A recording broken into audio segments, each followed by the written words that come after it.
Trying to solve inner city violence with gun control is the equivalent of trying to cure cervical cancer with Tylenol. It doesn't work.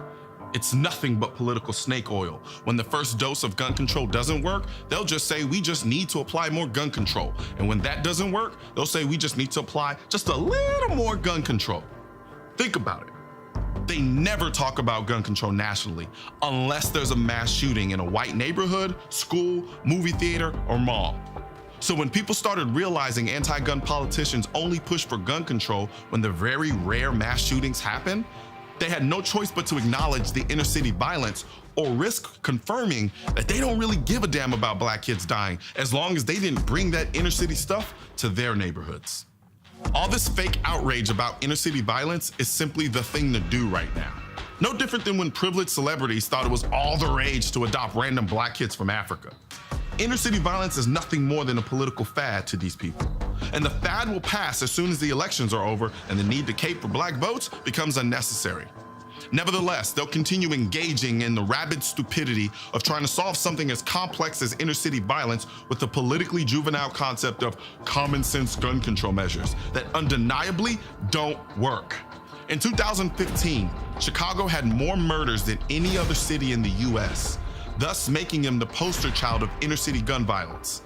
Notice I said inner city violence, and not just violence in Chicago in general. That's because homicides in Chicago aren't happening in the affluent areas of Chicago.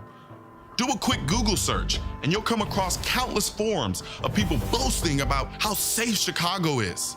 Of course, as long as you stay away from the hood. In 2011, it was found that 80% of Chicago's homicides are gang-related.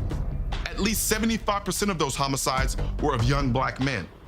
These killings are happening in very specific places within major American cities, and they all have the same conditions: extreme poverty, no jobs, horrible schools, broken homes, gangs, and a lot of drugs.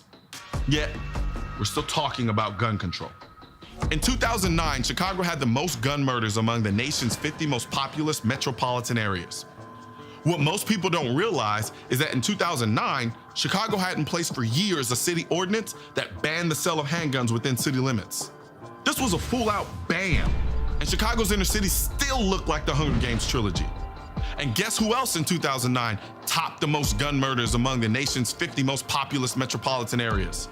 A city in a state who is praised for having the best gun control laws in the country: Los Angeles, California.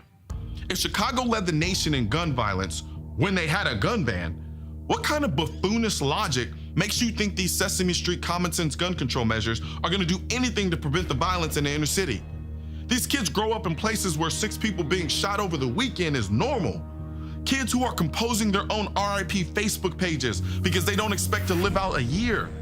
You people treat the inner city like kids trying to steal cookies from a cookie jar, where setting the jar on a high shelf or some locked container is gonna solve the issue. Getting a gun illegally in these neighborhoods is nothing, a mere drop in the bucket of things they feel they have to do to survive. They don't care about your gun control laws. You don't even enforce them, and they know it. It's better to get caught with a gun by the cops than to get caught without one by someone shooting at you.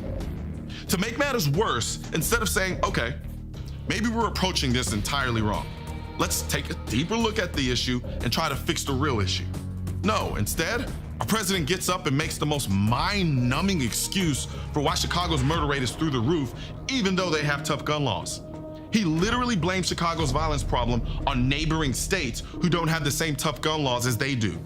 This excuse might kind of sort of actually work if so-called neighboring states had cities with the same violence issues as Chicago, but they don't. And if their weak laws are why Chicago is so bad, then the violence in these surrounding cities and states should be worse than Chicago's. But they're not. At this point, someone honestly trying to find a solution would start focusing on the conditions in these places. But nothing is more disrespectful than to push for an assault weapons ban as a solution. It's just insulting.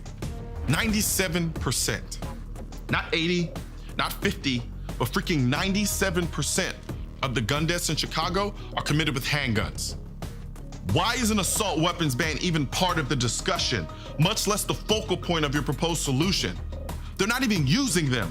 Like, at this point, you're not even trying. You're like an absentee father who sends a birthday card 5 days after his son's birthday and can't understand why the son hates him. There's no real effort here. You're not even considering an alternative solution when the solutions you have are failing miserably. I'll keep saying it until I'm blue in the face. Gun control is not a solution to inner city violence. It's a political placebo designed to give the appearance of sympathy when in their hearts, there's only apathy.